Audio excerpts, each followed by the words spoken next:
vënia nën kontroll e reagimeve.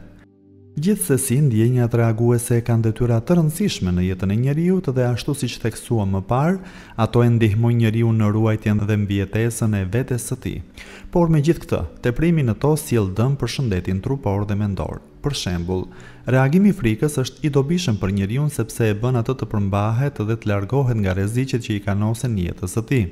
Mirëpo, nëse njeriu e tepron në frikë dhe friksohet nga shumë gjëra që në të vërtetë nuk janë të rrezikshme, në këtë formë frika është dëmprurëse për njeriu.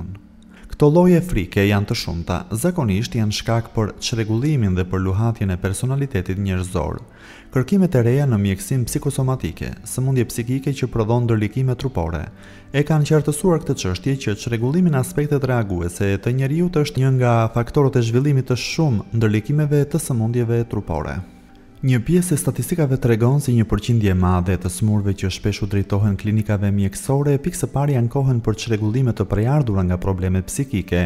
Këta të smur nuk kanë nevojë për trajtim mjekësor, por për kurim psikik. Tashmë në ambientet mjekësore është e famshme thënia këshilla më e mirë për këta tipa të smurësh është çlirimi vetes nga gjendja shqetësuese dhe e angstshme. Kurani, me vëmendje dhe me përpjekje në udhëzimin e njerëzve në çështjen e frenimit të gjendjeve psikike dhe vënien e tyre nën kontroll, u ka paraprir shkencave të reja mjekësore dhe psikike, sepse në këtë punë ekzistojnë dobi të shumta shëndetësore që deri tani ishin të panjohura në mënyrë shkencore. Në kohën tonë atyre u janë mësuar dobit. 1. Mposhtja e frikës nga vdekja. Kurani këmbgul që njeriu nuk duhet të trembet nga gjërat që zakonisht sjellin gjendje frike, siç është vdekja dhe varfëria. Lidhur me frikën nga vdekja, Kurani ka shpjeguar se jeta e kësaj bote është një jetë kalimtare dhe e zhdukshme dhe se begatitë e saj janë të asgjësueshme. Vetëm jeta në botën tjetër është e përhershme dhe ka begati të përjetshme dhe të qëndrueshme. Vdekja nuk është gjë tjetër vetëm një fazë që na transferon nga kjo jetë e asgjësueshme në një jetë të paasgjësueshme e të përhershme. Për këtë arsye besimtari vërtet nuk trembet nga vdekja sepse ka bindjen se vdekja do ta çojë atë te begatitë e jetës së qëndrueshme dhe të pafund, të cilën Zoti ja ka premtuar robërve të tij të devotshëm. Jeta e kësaj bote nuk është gjë tjetër veç se argëtim dhe lojë, ndërsa jeta e botës tjetër pikërisht ajo është jeta e vërtet, veç sikur ta dinin. Jeta e kësaj bote është vetëm lojë e argëtim, kurse bota tjetër padyshim që është më e mirë për ata që i friksohen Allahut. Pra, a nuk po mendoni? O populli im, në të vërtetë jeta e kësaj bote është vetëm kënaqësi e përkohshme, ndërsa jeta tjetër është shtëpi e përhershme. Po ky, besimi në jetën e përhershme të botës tjetër, ahiretit, dhe njëkohësisht në begatitë e përjetshme që Zoti ua ka premtuar besimtarëve, ishte një nga elementet kyçe që u bën shkak që myslimanët e fillesave të Islamit t'i hidhnin hapat me guxim dhe pa pasur frikë nga vdekja në luftë në rrugën e Zotit, të vërsuleshin heroikisht dhe me guxim të papar e të padëgjuar në rrjeshtat e qafirëve, ndërkohë që si dëshirë kishin rënien dëshmor në rrugën e Zotit dhe arritjen e begative të parajsës.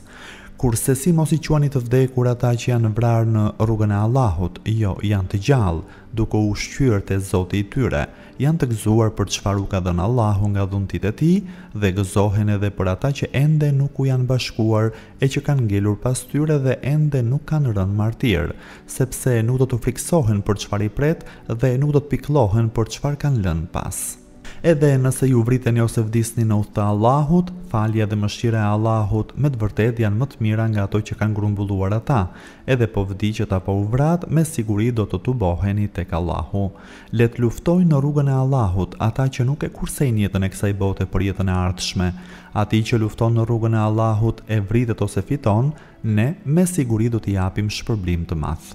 Në të vërtetë Allahu ka bler nga besimtarët jetën dhe pasurinë e tyre në këmbim të xhennetit. Ata luftojnë në rrugën e Allahut, vrasin dhe vriten. Ky është premtimi i vërtet në Teurat, Ungjil dhe Kuran.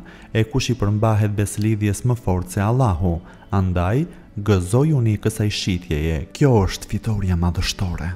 Besimtarët e vërtet e dinin me bindje se vdekja është hak dhe se nga ajo nuk ka asnjë shteg, se nga t'ja mbatësh. Prandaj ata e pranuan si një realitet të patjetërsueshëm, pa frikë dhe pa shfaqur shqetësim, sepse e dinin se sado që të zgjaste jeta e tyre në këtë botë, në dynja prapse prap do të ishte duke shkuar drejt mbarimit dhe se më në fund vdekja do t'i shpinte ata drejt jetës pa mbarime të përhershme. Çdo shpirt do ta shijojë vdekjen, shpërblimet do të plotësohen vetëm në ditën e Kiametit. Kushdo që shpëton nga zjarri i xhehenemit dhe hyn në xhenet, ai ka fituar gjithçka që mund të dëshirohet, ndërsa jeta e kësaj bote është vetëm kënaqësi mashtruese. Çdo njeri do ta shijojë vdekjen, ne ju vëmë në provë me të keqe dhe me të mirë dhe te ne do të ktheheni. Çdo shpirt do ta shijojë vdekjen dhe pastaj të gjithë do të ktheheni tek ne. Kudo që të gjendeni, do t'ju arrijë vdekja, madje qofshi edhe në kështjellat më të forta. Sa herë që u vjen ndonjë e mirë, ata thonë, kjo është ana e Allahut, por nëse i godet ndonjë e lig, ata thonë, kjo është prej teje, o Muhammed. Thua ju, të gjitha janë prej Allahut, ç'është kështu me këtë popull që nuk kupton asgjë. Thua ju, nuk do t'ju bëj dobi të ikurit nëse ikni prej vdekjes apo vrasjes, edhe atëherë, ju do të kënaqeni vetëm për pak kohë. Mos friksimi i besimtarëve nga vdekja dhe dëshira e edhshme e tyre për të martirizuar gjatë xhihadit në rrugën e Zotit ishte një nga faktorët kryesor ndihmues të tyre për të fituar nëpër luftra dhe si rjedhoi për përhapjen e shpejtë të Islamit nëpër botë.